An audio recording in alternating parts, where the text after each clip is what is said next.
우리 옆 사람과 함께 인사하시겠습니다. 제 옆에 앉아주시니 참으로 감사합니다.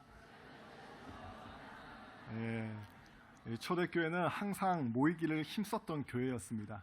이 성도들과 만남과 그리고 교제를 통하여서 믿음을 확인하고 또 함께 모인 사람들이 우리 예수 그리스도의 영광을 위하여서 예배함으로 다시 한번 하나님에 대한 그런 믿음의 확신을 가지고 나아갔었습니다.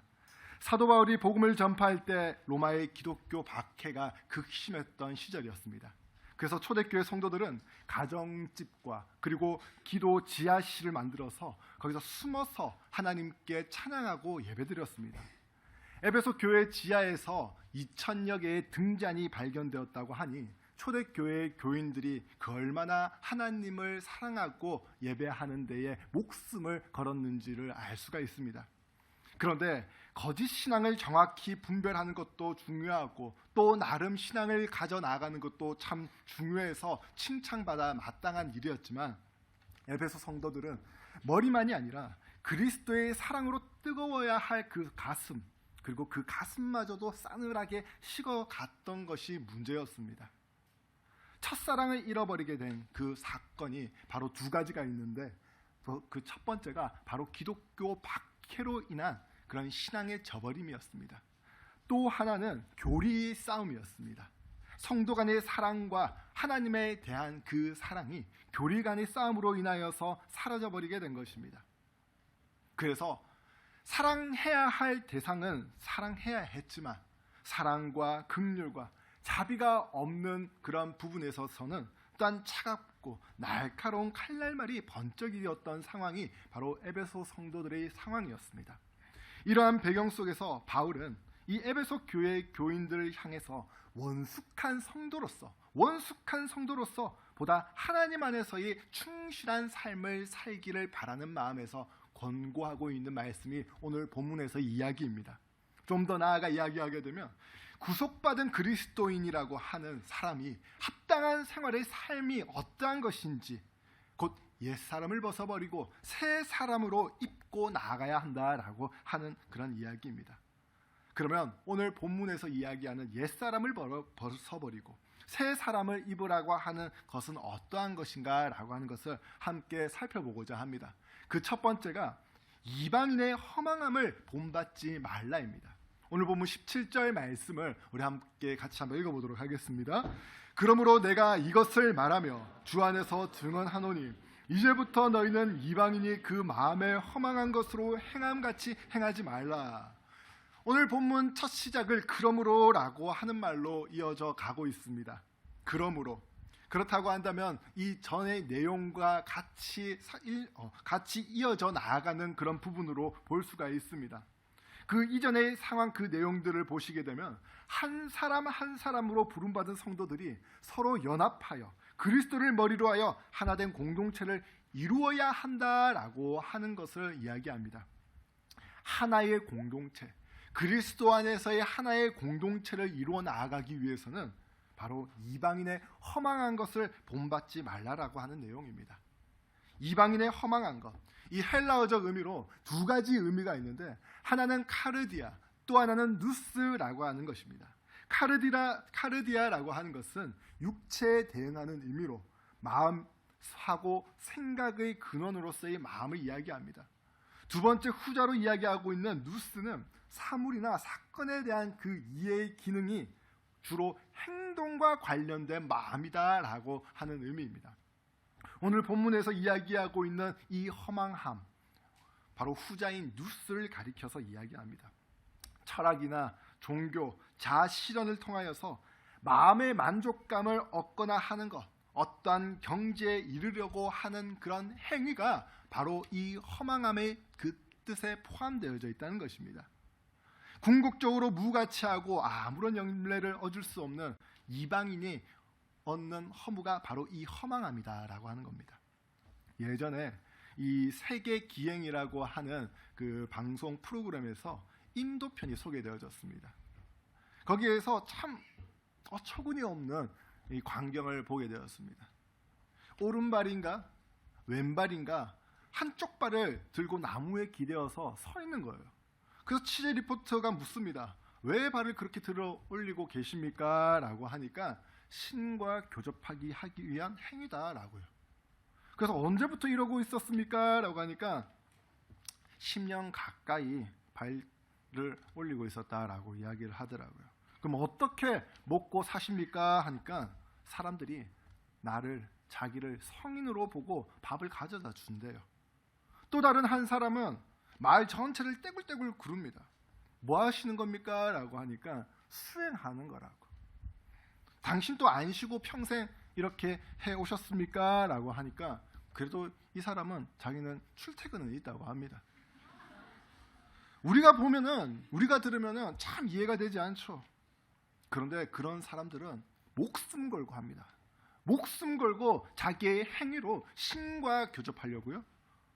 자기의 그런 행위로, 자기의 노력으로 그렇게 수행해서 하나님과 어떻게든 그렇게 교제해 보려고 하는 참 허망한 짓을 해오고 있는 모습을 볼 수 있습니다. 인도에만 1억이 넘는 우상신들이 있다고 합니다. 그러한 이방 족속들의 우상 섬기는 그 행위는 인간의 상상을 뛰어넘게 하는 일들이 그 인도뿐이겠습니까? 세계 각처에 수도 없이 많습니다. 이 허망함에 대하여서 전도서에서는 이렇게 이야기하고 있습니다. 전도서 1장 8절 말씀에 모든 만물이 피곤하다는 것을 사람이 말로 다 말할 수는 없나니 눈은 보아도 족함이 없고 귀는 들어도 가득 차지 아니하도다. 곧 이 허망이라고 하는 것은 꽃은 피는 것 같은데 열매는 없고 순간적인 기쁨과 쾌락은 있는 것 같은데 결국은 험으로 끝난다라고 하는 것입니다. 진정 하나님 중심의 마음이고 삶이기보다 모든 행위를 누구 중심으로요? 자기 중심으로 두고 우상을 섬기는 행위였던 것입니다. 마음에 허망한 것은 하나님을 알지는 못하는 사람들이 그 마음에 하나님을 인정하지 않으니까 진정한 의미의 행복을 얻을 수가 없고 또한 삶의 열매라고 하는 것을 맺을 수 없는 상태가 이 허망함의 상태인 것입니다. 그래서 그 허망함의 열매가 오늘 본문 18절 말씀에 이야기하고 있는 부분입니다. 같이 한번 읽어보도록 하겠습니다. 그들의 총명이 어두워지고 그들 가운데 있는 무지함과 그들의 마음이 굳어짐으로 말미암아 하나님의 생명에서 떠나 있도다. 그 첫 번째가 총명이 어두워진다라고 이야기합니다. 총명. 한국은 총명이 어두워져서 총명탕이라고 하는 것을 먹는다고 합니다. 자기 자식 총명탕 먹여서라도 좋은 대학교에 진학시키려고 하는 부모의 그 노력, 그 심정, 아직 부모가 되어 보지는 않았지만 그래도 어느 정도는 알 것 같습니다. 하지만 총명을 위해서 총명탕 먹인다고 총명해진다면 우리 대한민국 사람 다 총명해졌게요. 인간의 인위적인 그런 방법으로 총명하게 만든다라고 하는 것은 참 우스운 일 아닙니까? 총명은 그러한 총명이 아닙니다. 오늘 본문에서 이야기하는 이 총명이 어두워진다라고 하는 것은 하나님을 떠난 이후로 우매한 상태가 바로 이 총명이 어두워진 상태라고 이야기하는 것입니다. 눈에 보이는 것, 그리고 눈에 보이지 않는 최소한의 그런 지식적으로 알고 있는 것만을 인정하고 영적 하나님의 은혜와 사랑을 아는 데는 더디거나 그리고 느껴지지가 않는 것입니다.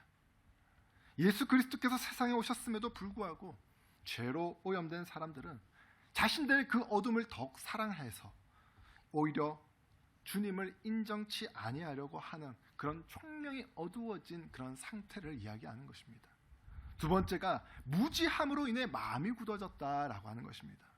사람이 총명이 어두워진 일로 하나님과 떠나는 그 우매한 상태에서 그치는 것이 아니라 무지로 연결되어지고 그리고 그 무지는 마음의 굳어짐으로 이어진다는 것입니다.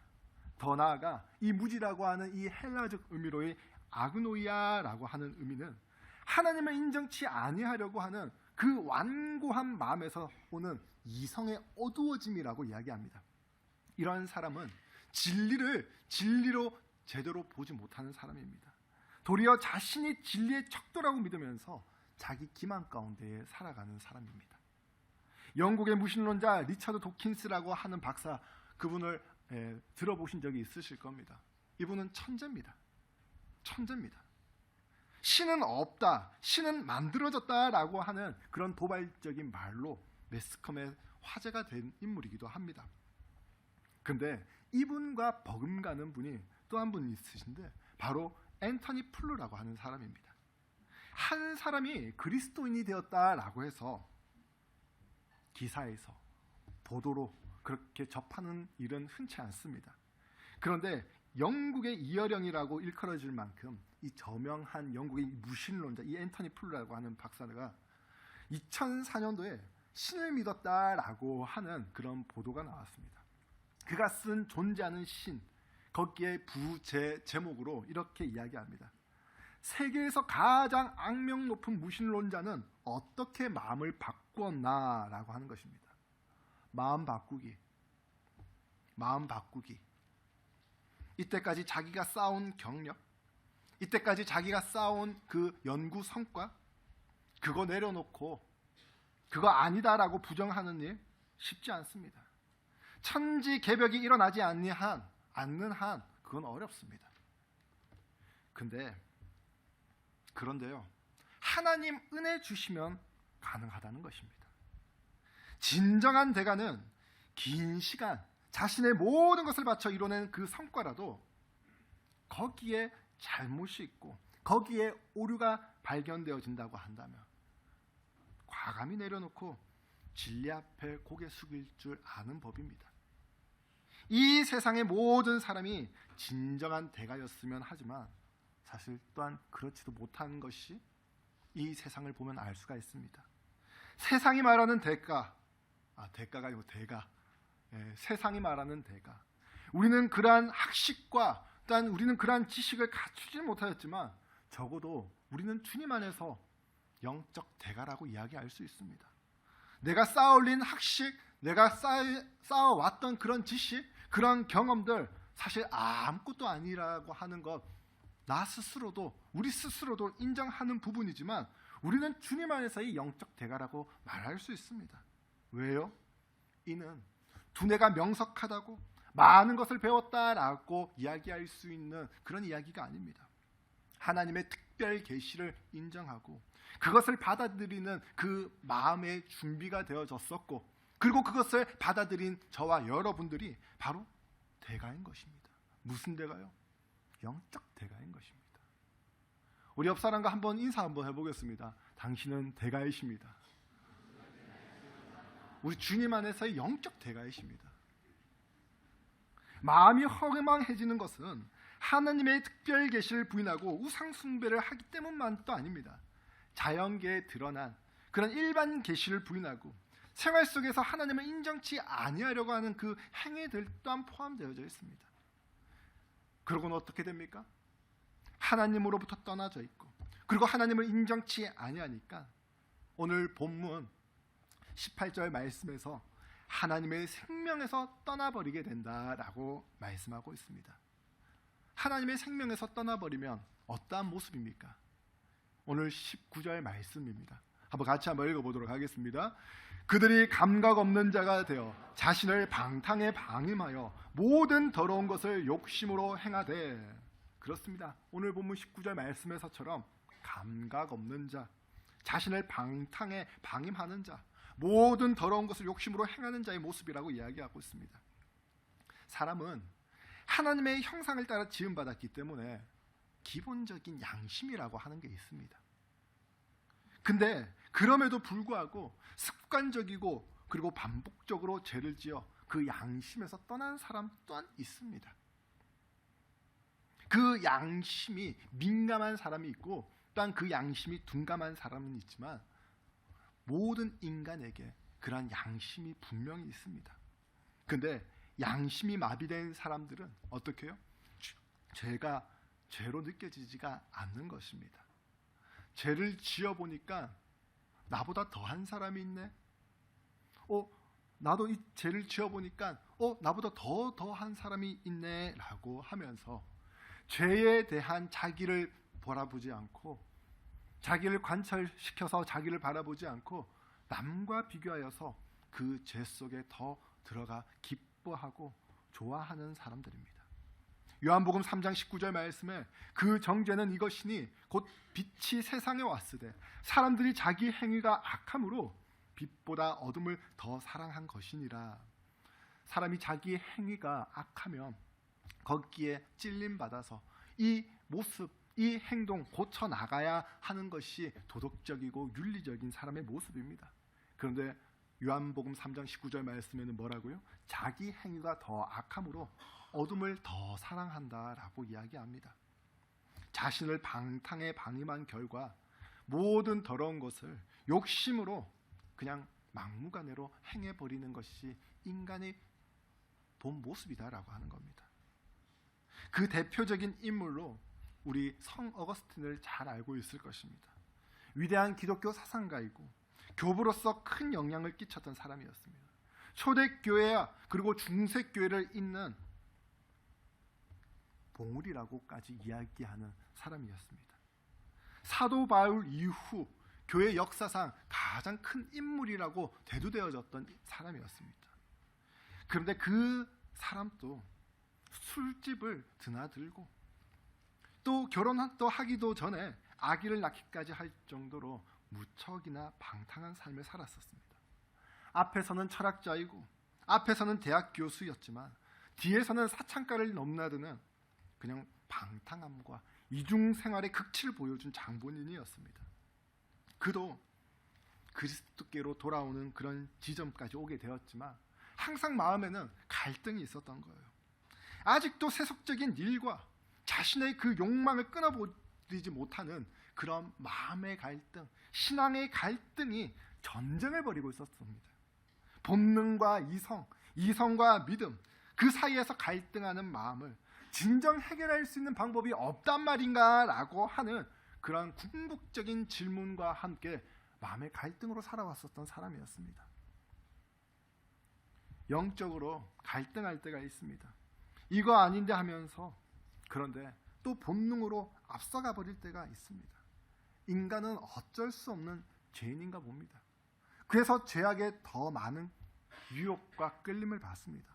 제 아무리 성인이라고 했던 이 어거스틴도 그 갈등에 심히 고민했었고 번뇌했었고 힘들어했었던 인물이었습니다. 그렇지 않겠습니까? 앞에서는 번지르르 하면서 사람들에게 인정받는 그런 지식층 자리에 있는데 뒤에서는 벌거벗은 죄악으로 뒤덮인 죄인이라고 하는 그 사실에 마음의 양심과 그리고 신앙적 갈등이 있지 않았겠습니까? 예수님은 영접했는데 그 영접한 예수님을 따라 살아가야 되는 것은 맞는데 그런데 아직 자기의 마음 가운데 인식으로 자리 잡지 못하고 아직 자기 마음 가운데 어떠한 결단을 내려야 될 그 확신이 들지 않으니까 자꾸 오락가락 애매모호한 입장으로 나아가는 것입니다. 그러한 그에게 그를 위한 어머니 모니카의 기도가 가장 큰 영향력이 있었지만 그의 일상생활 중에 이러한 경험이 있었습니다. 길을 지나가고 있었습니다. 어린아이의 소리를 듣게 됩니다. 그 소리가 바로 이 어거스틴을 다시 한번 예수 그리스도의 길로 접어들게 하는 하나의 큰 계기가 되었습니다.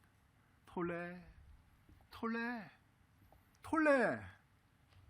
라틴어로 책을 펴라, 책을 펴라. 그때 그가 떠올려진 책이 바로 성경이었습니다. 자신의 위기를 타개할 수 있는 말씀이 바로 이 안에 있다라고 하는 그런 마음을 갖게 됩니다. 그래서 하나님의 말씀을 읽어나가는 가운데에 로마서 13장 12절 이하 말씀 속에 그 눈이 멎어지게 되고 마음이 멎어지게 되고 가슴이 먹먹해지는 것을 체감하게 됩니다. 밤이 깊고 낮이 가까웠으니 그러므로 우리가 어둠의 일을 벗고 빛의 갑옷을 입자. 낮에와 같이 단정히 행하고 방탕하거나 술 취하지 말며 음란하거나 호색하지 말며 다투거나 시기하지 말고 오직 주 예수 그리스도로 옷 입고 정욕을 위하여 육신의 일을 도모하지 말라. 하나님의 말씀에 성령의 감동이 임했습니다. 하나님의 말씀에 하나님의 은혜가 임했습니다. 이 말씀에 자신의 이중적인 아니 다중적인 그 삶을 하나님께 회개합니다. 그 삶을 버려버립니다. 벗어던져버립니다. 자기의 힘으로도 안 되었던 것이 벗어버려지게 되는 것입니다. 벗어버려지게 되고 다시 하나님께로 돌아가야 된다라고 하는 그 마음이 그 속에 샘솟게 되어지게 됩니다. 성 어거스틴에게 주시는 하나님의 레마의 말씀이 있었습니다. 하나님께서는 우리에게 주시는 말씀 또한 분명히 있습니다. 내 삶을 돌이켜보게 되고 내 삶을 돌이켜보면서 다시 한번 영적 은혜를 받게 되고 이제는 하나님께서 분명히 주신 나에게 말씀이다라고 하는 그 확신 속에서 또다시 결단하고 결심하며 하나님의 영광을 위해서 살아가고자 하는 그런 마음의 결단이 생기게 됩니다. 오늘 본문 20절 말씀에 오직 너희는 그리스도를 그같이 배우지 아니하였느니라. 그렇습니다. 우리는 그리스도를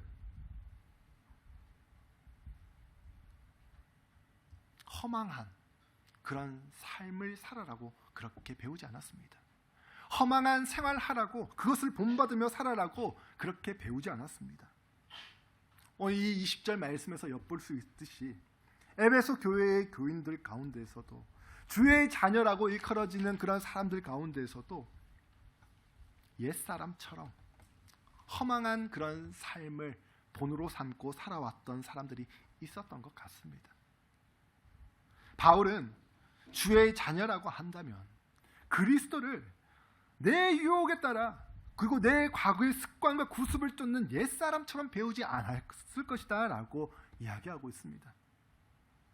그리스도의 가르침, 예수님으로부터의 배움, 그런 배움은 어떠한 삶을 인도해 주는 것입니까?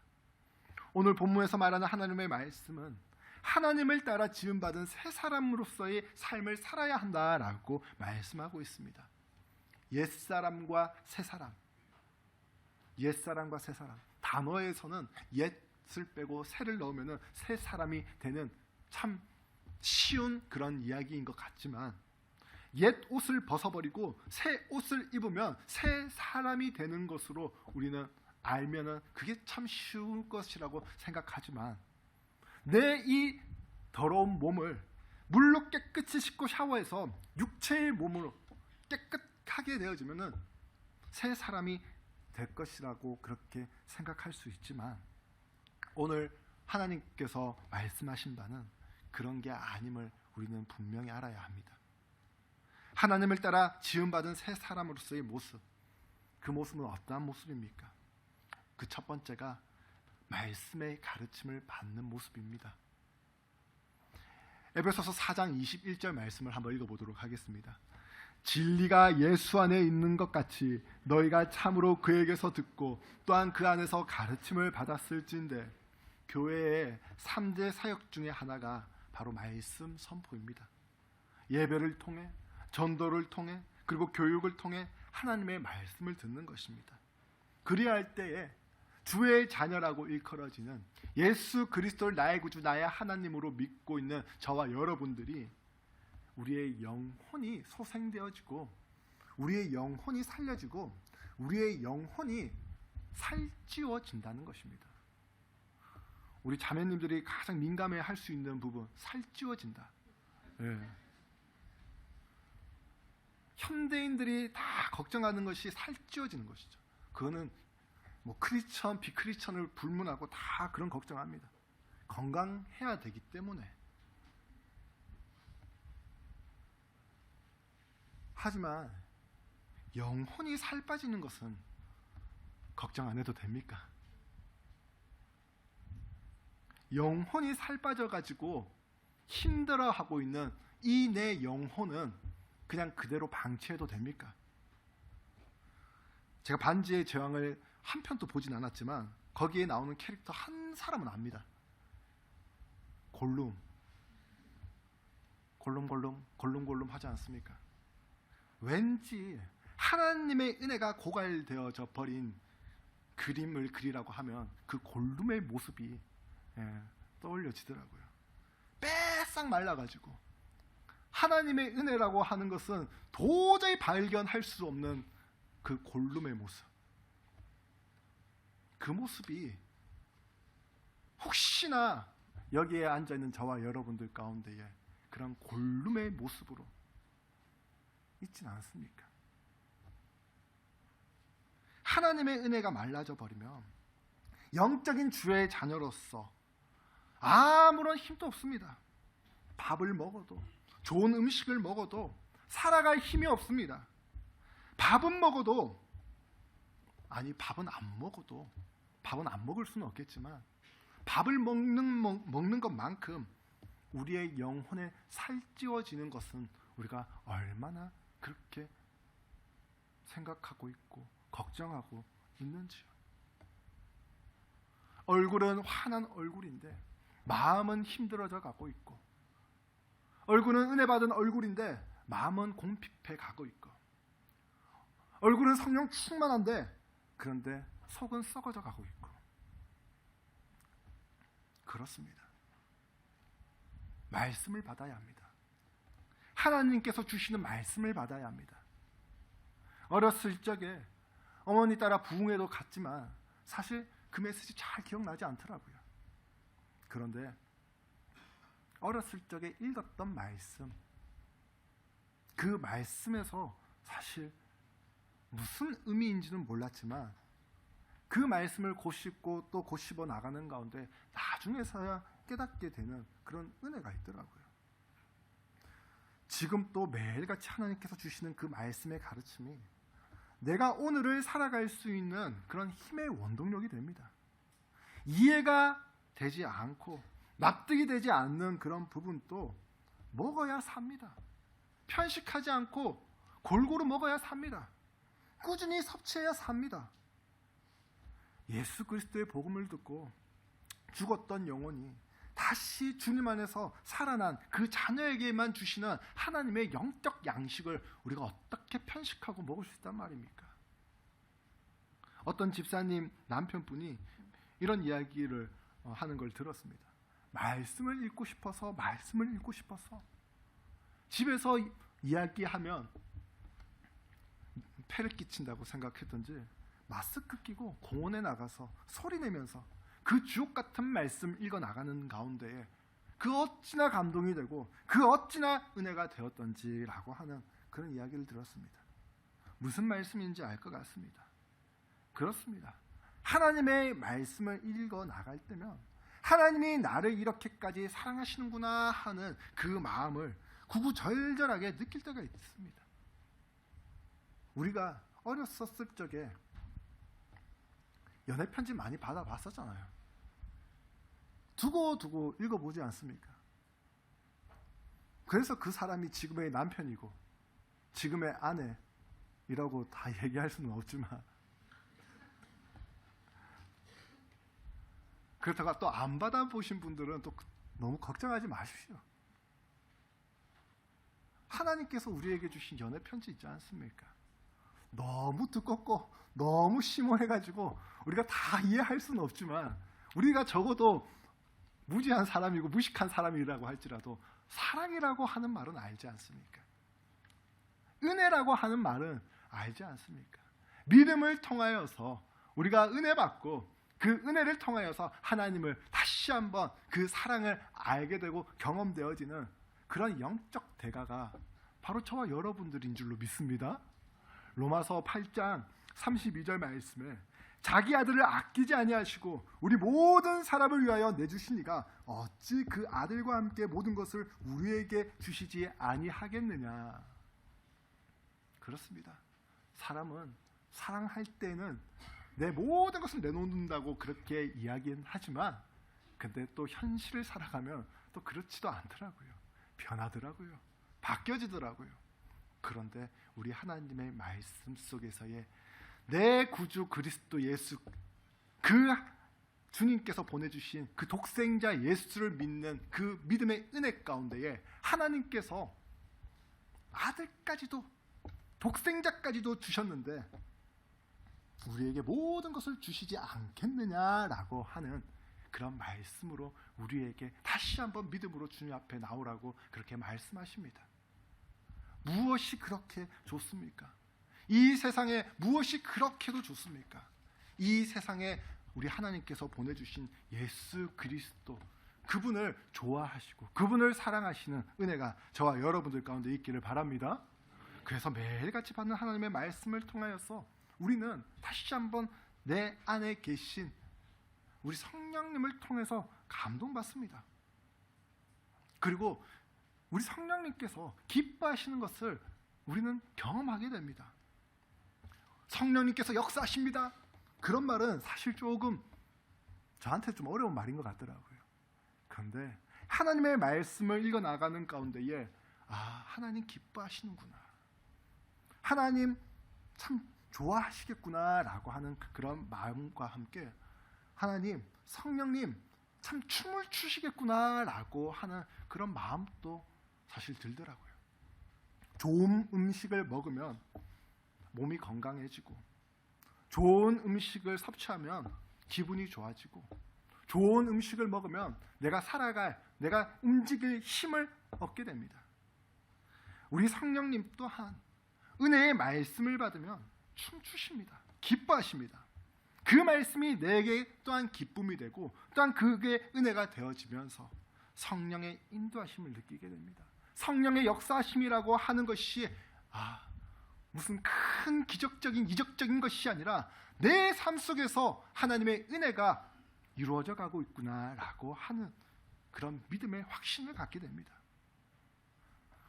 그래서 우리가 변화되어 나가야 할 부분이 바로 두 번째, 심령을 새롭게 해야 한다는 것입니다. 오늘 본문 23절 말씀에 오직 너희의 심령이 새롭게 되어, 이 말씀이 무슨 의미입니까? 바울은 정욕대로 썩어질 본성에 따라 살아가는 옛사람의 생활의 자세를 버리라고 권면합니다. 새롭게 되는 일, 새롭게 하는 일, 우리의 인위적인 힘으로 할 수 있겠지만 적어도 오늘 이 본문에서 말씀하는 심령이 새롭게 되는 일, 아무리 말씀을 받지만 우리 심령 속에 아무런 변화가 없다면 그것은 하나님으로부터 가르침받는 것이라고 할 수 없습니다. 가르침을 받는 것은 그 가르침으로 인하여서 내 삶에 영향을 받고 그리고 그 삶을 살아가는 것입니다. 한국은 신앙이 있고 일본은 신학이 있다고 합니다. 그만큼 한국은 신앙에 있어서 열정적이지만 일본은 신학 배움에 있어서 연구적이다라고 하는 그런 의미이겠지요. 그런데 무신론자 중에서도 성경을 단지 자기의 그런 이력과 경력을 위해서 연구하는 분들 또한 많이 있다고 합니다. 그러한 분들은 영적 하나님을 그냥 지식적으로만 압니다. 바울은 막연한 그런 대상을 향해 애매한 그런 강청을 하고 있는 것이 아니라 에베소 지역의 교인들을 향해서 그들의 마음의 영이 변화되도록 구체적이고 강력한 명령을 이야기하고 있습니다. 새 사람을 잊기 위해서는 가장 먼저 심령의 변화가 있어야 한다. 심령의 변화. 요엘 2장 12절 이하 말씀을 보니 여호와의 말씀에 너희는 이제라도 금식하고 울며 애통하고 마음을 다하여 내게로 돌아오라 하셨나니 너희는 옷을 찢지 말고 마음을 찢고 너희 하나님 여호와께로 돌아올지어다. 옷을 찢는 게 아니라 내 형식적인 표면만 바꾸는 것이 아니라 내 마음을 하나님께로 돌리는 일, 이 마음을 주님께로 돌리는 일. 그러고 보면 참 전도가 어렵습니다.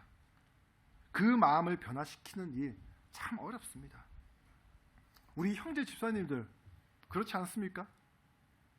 우리 자매님 결혼하실 때 그 마음을 내 쪽으로 돌리려고 얼마나 부단히도 애쓰셨습니까? 아니라고 한다면 회개하셔야 됩니다만. 근데 그게 잘 됩니까?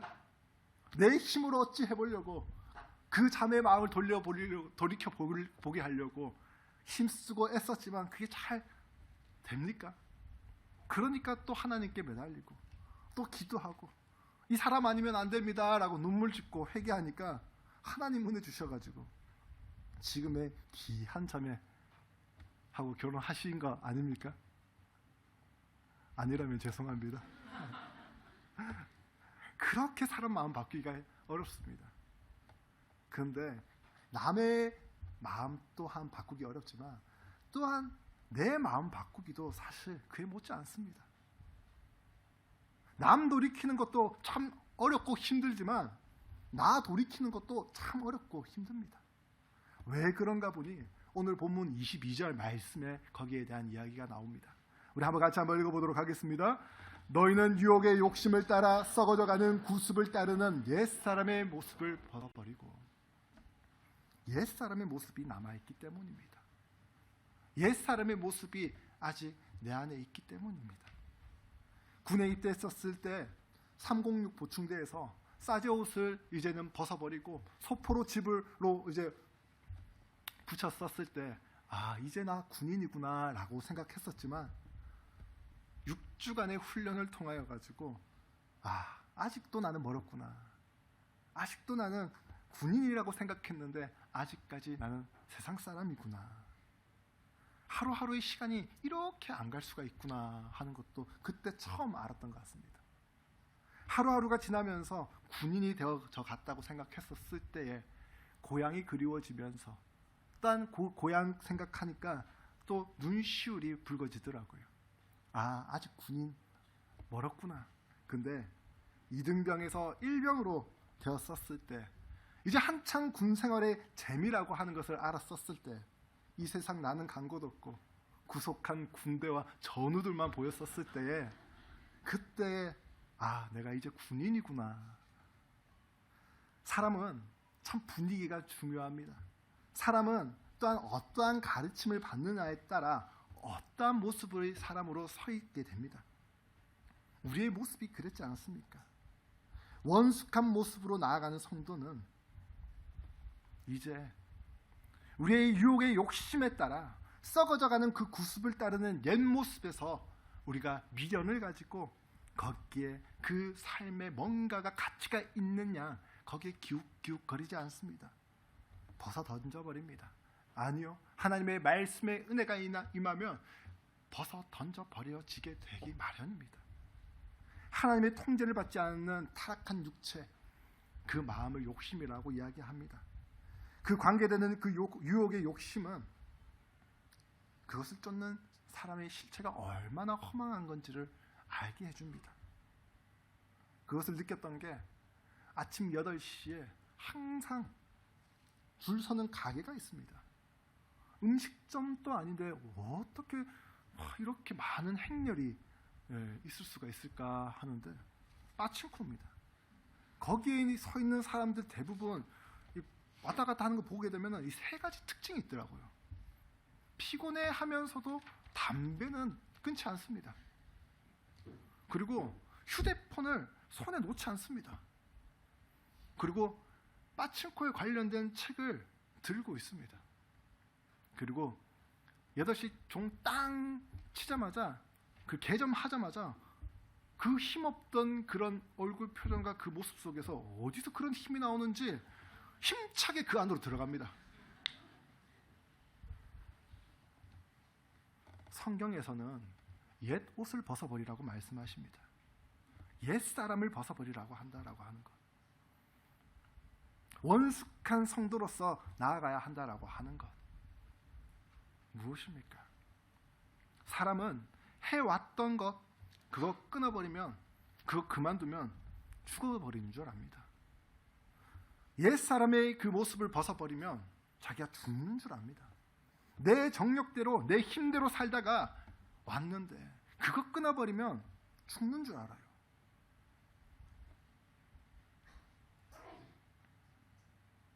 우리 한번 죽었던 인생 아니었습니까? 예수님 때문에 우리가 다시 산 인생 아닙니까? 갈라디아서 2장 20절 말씀에 내가 그리스도와 함께 십자가에 못 박혔나니 그런즉 이제는 내가 산 것이 아니요 오직 내 안에 그리스도께서 사시는 것이라. 나는 죽었지만 우리 그리스도께서 사시는 거라고 한다면 그게 진정한 삶에 살아가는 가치이지 않겠습니까? 이제 내가 육체 가운데 사는 것은 나를 사랑하사 나를 위하여 자기 자신을 버리신 하나님의 아들을 믿는 믿음 안에서 사는 것이라고 말씀하고 있습니다. 사랑받지 못하면요, 사랑에 대한 확신을 느끼지 못하면은 사람은 한눈 팔게 되어 있더라고요. 사람은 사랑받지 못하고 확신 가지고 있지 않으면 마음을 딴 데로 돌리게 되어 있더라고요. 그런데 우리 주님 어떠십니까? 우리에게 말씀하십니다. 그 마음 허투루 사용하지 말고 나만 바라보라고. 나만 바라보라고. 로마서 8장 35절 말씀에 누가 우리를 그리스도의 사랑에서 끊으리요? 끊을 수 없다는 것입니다. 어떤 환난이나 공고나 기근이나 어떤 칼이라고 하는 것으로도 우리의 높음이나 깊음이나 그 넓으신 하나님의 그 크신 사랑을 우리는 끊을 수 없다고요. 하나님께서는 말씀하십니다. 그래서 돌아오라고요. 그분은 인자하신 분이시라고요. 그분은 자비로우시고 은혜가 넘치는 분이시라고요. 내 옷을 찢지 말고 내 마음을 찢어서 우리 주님께로 돌아오라고 말해요. 그래서 우리는 또 주님 앞에 나아갑니다. 뭘 들고요? 나를 구원하여 주신 십자가 들고요. 내 생명을 지옥에서 천국으로 인도하여 주시고 죽을 수밖에 없었던 이 절망 가운데의 인생을 구주 예수 그리스도를 믿는 그 은혜로 말미암아 나아간다는 겁니다. 그러할 때에 하나님께서는 우리의 삶 속에서의 구습, 그 유혹, 내 힘으로도 벗어 던지지 못하였던 것들이 벗어 던져져 버리고 그분 안에서의 그런 진리를 다시 한번 받아들이는 은혜를 경험하는 저와 여러분들이 되어질 줄로 믿습니다. 그분은 생명이십니다. 그분은 힘이십니다. 그분은 능력이시고 그분은 길이십니다. 우리가 그분 외에 다른 어떠한 것에 소망을 얻고 어떠한 것에 힘과 능력을 얻어야 하는 것입니까? 없습니다. 이 세상 가운데 우리가 살아가야 하는 유일한 소망이고 힘은 그 원동력은 바로 예수 그리스도 외에는 없습니다. 성령의 감동하심과 그 뜻하심으로 우리가 그 길 따라가는 그 길밖에는 없습니다. 예수 없는 의, 예수 없는 거룩함. 오늘 본문 24절 말씀에서의 의와 거룩함, 우리 예수님께서 주신 그 은혜가 어찌나 큰데 우리는 그저 감동만 하고 있고 감격만으로 그치고 있다고 한다면 그 어찌나 하나님 앞에 참 쑥스러운 모습이 있겠습니까? 그래서 하나님께서는 우리에게 또다시 희망을 주시고 새 사람으로 살아가라고 의와 그리고 거룩함이라고 하는 하나님의 은혜를 우리에게 말씀하고 계십니다. 마음의 허망함, 총명의 어두워짐, 무지함, 그리고 마음의 굳어짐, 하나님의 생명에서 떠난, 그리고 감각 없고 방탕하고 있고 방임하고 있었던 내 더러운 것에 욕심을 다해서 몸과 정성을 다해 바쳤던 그런 인생의 삶 속에 우리 예수 그리스도의 은혜로 말미암아 새 삶을 부여받게 된 저와 여러분들이 다시 한번 하나님 안에서 새 사람으로 있는, 새 사람으로 나아가는 그런 은혜가 있길 바랍니다. 고린도후서 5장 17절 말씀에 그런즉 누구든지 그리스도 안에 있으면 새로운 피조물이라 이전 것은 지나갔으니 보라 새 것이 되었도다. 우리 옆에 있는 사람을 한번 보시기 바랍니다. 새 것이 되어진 것 같습니까? 네.